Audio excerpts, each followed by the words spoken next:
I've always had this question. Whenever we talk about Indian breads, why do the naans, parathas, bhaturas, and rotis take all the fame? I mean, there's so much more. But sadly, majority of the people don't know about so many. There's the Goan poi, there's the Karnatak's akki roti, and loads of Kashmiri breads. I just feel we should eat these more often. So today we will be making a bread most of you haven't probably heard of. If you have, I am proud of you. I am talking about Tingmos. They are steamed buns made in the northeastern part of the country. Though technically they are Tibetan, but if you can call momos Indian, I can call Tingmos Indian as well. So without wasting a lot of time, let's get started.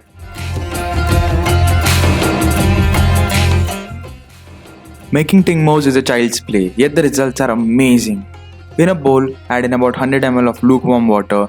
To that, add in 5 grams of active dry yeast and 10 grams of sugar, and mix well until yeast dissolves. Now rest this mixture covered for about 10 to 15 minutes or until nice and frothy, showing us a sign of life.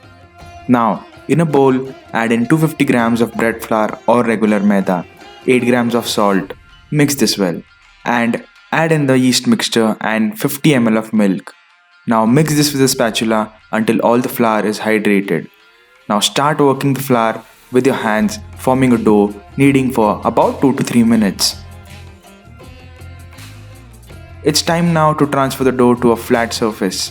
Knead for about a minute. I feel the dough is too tight here, so I'm adding about 30 ml more water. Incorporate and knead well for about 10 to 12 minutes or until it's nice, soft and a lot of gluten has developed. Now rest this dough covered for about an hour or until it doubles in size. Until our dough rests, let's make a simple chutney.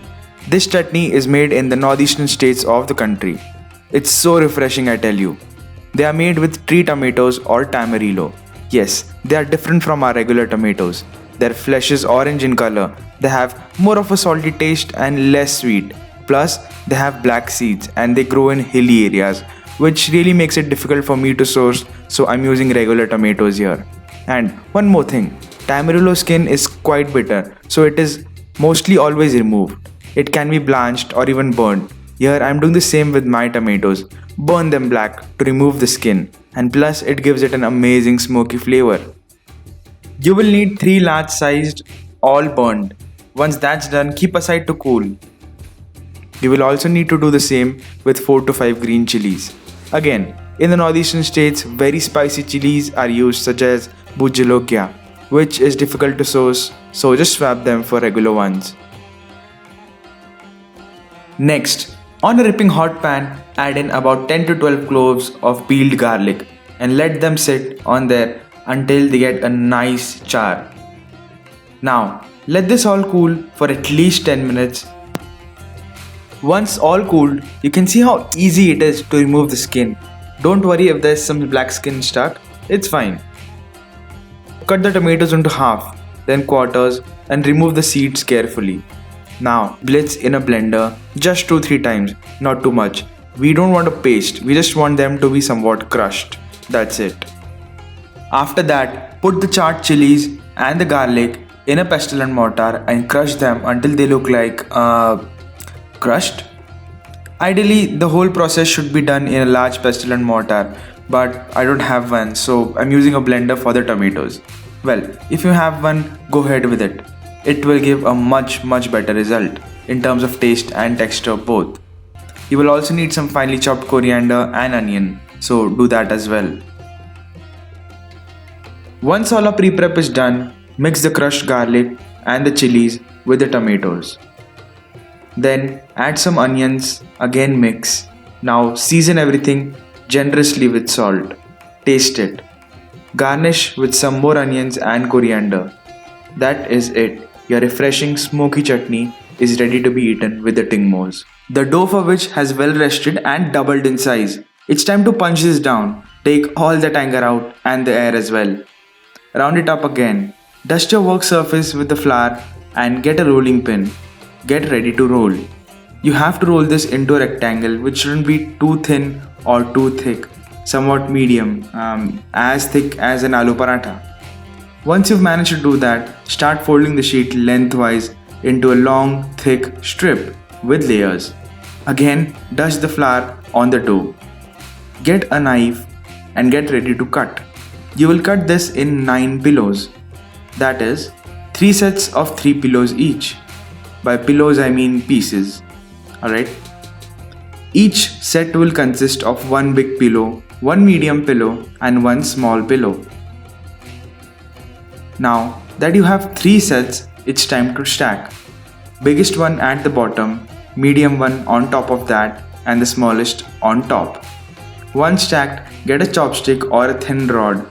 Press hard with it in the middle, lengthwise as shown, creating a beautiful pattern.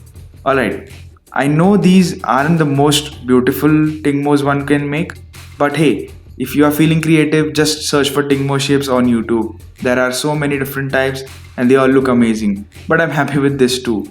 And if you don't want to do this at all, just divide the dough into 8 parts, round them up and steam. That works too. Anyway, once your tingmos are shaped, place them on a well-oiled steaming plate or tray. Cover them up and rest for about 20 minutes or until doubled in size.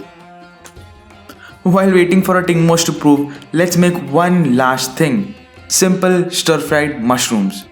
Technically this isn't a stir-fry, but it includes a kadai and mushrooms, so I'll call it a stir-fry. For that, in a kadai, add in about 2 to 3 teaspoons of oil. Add in some chopped garlic and green chilies. Fry for a while and add in the chopped onions. Fry them until just about to be golden. Add half a teaspoon of turmeric, 1 teaspoon of coriander powder and cook this for 20 seconds. Now add in some sliced mushrooms. Add some salt, more oil if required. Mix this well. Put the lid on and cook for 10 minutes. After it's been 10 minutes, take the lid off and saute for 4 to 5 more minutes. That's it. Your simple mushrooms are ready. Believe me, they are very simple to make, but the mushrooms really shine and go very well with the steamed buns, which are ready to be steamed by the way. Once proofed and doubled, put water in your steamer, heat it up and put the tingmos in there. Cover and let cook for 10 minutes max. Once done, remove the lid and you can see, wow, they have almost tripled in size. Believe me when I say this, they are the softest buns you can ever have. And the smell is out of this world. Hot, soft and steamy buns. What else do you need? And finally, we are ready to eat this. What? Still don't believe me? Check this out. It can't get any better than this. Airy, soft, cloud-like appearance and equally warm and delicious to eat.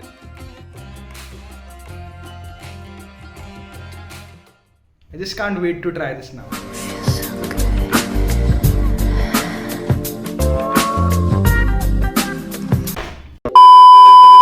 Excuse me for that reaction. I have no experience eating on camera, but I just couldn't help it. The mushrooms are superb with the bread. And yes, don't forget the chutney. So very refreshing. Although I think I'll put less onion the next time.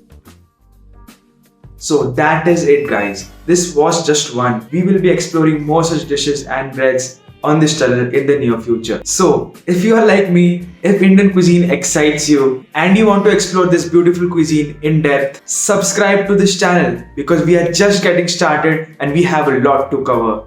So I'll see you in the next one. Till then, bye bye.